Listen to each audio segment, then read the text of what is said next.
ឡើងចង់ភ្លក់រឿងស្នេហាពេលគេធ្វើឲ្យឈឺចាប់ក៏យំនេះឯ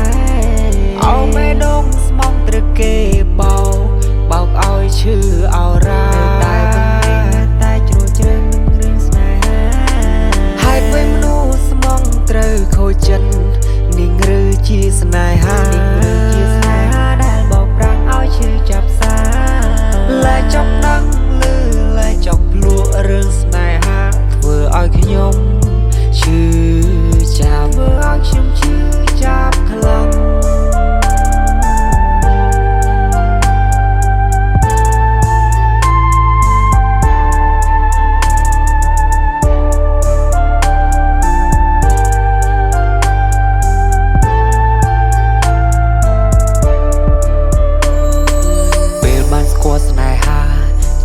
ស្គាល់ការឈឺចាប់ឈឺស្ទើរស្លាប់ស្ទើររោគចិត្ត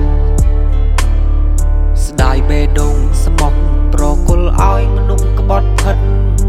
ហេតុអ្វីជីវិតជួងតែរឿងឈឺចាប់អោបេះដូងស្មោះដល់ងងខ្លាំងចង់ភ្លក់រឿងស្នេហាពេលគេធ្វើឲ្យឈឺចាប់ក៏យំនេះឯងអោបេះដូងស្មោះត្រូវគេបោ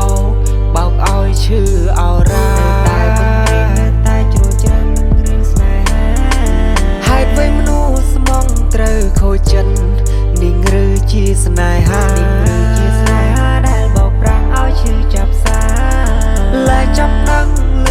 លែចង់ភ្លក់រឿងស្នេហាធ្វើឲ្យខ្ញុំឈឺចាប់